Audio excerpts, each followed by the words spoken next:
Hello everyone, welcome to Koyel's kitchen story. শীতকাল মানেই কিন্তু বিভিন্ন রকমের শাকসবজি আর তার সাথে কড়াইশুঁটি। শীতকাল মানেই একদিন কড়াইশুঁটির কচুরি না খেলে চলবে না। আর হ্যাঁ, কাল রাতে ছিল কড়াইশুঁটির কচুরি আমাদের মেনুতে। আর কড়াইশুঁটি কচুরির রেসিপিটা তো আগের দিনকেই তোমাদের সবাইকে বলেছি।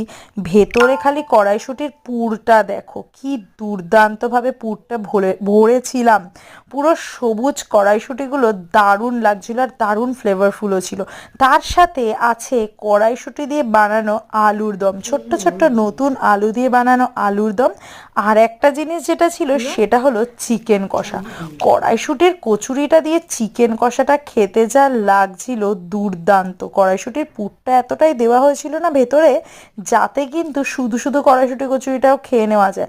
আসলে রাত্রিবেলা একটুখানি জম্পেশ খাওয়া দাওয়া না হলে কিন্তু চলে না, তাই না? রাত্রিবেলা পরিবারের সবাই মিলে একসাথে বসে গল্পগুজব করতে করতে বেশ রকমারি খাওয়া দাওয়া হবে, তবেই না সেই খাওয়াটায় মজা হবে, তাই না? আর আমাদের কড়াইশুঁটি কচুরি চিকেন কষার সাথেও ছিল কিন্তু বেকড রসগোল্লা, যেটা খেতেও দুর্দান্ত ছিল। তোমাদের কেমন লাগলো অবশ্যই জানিও।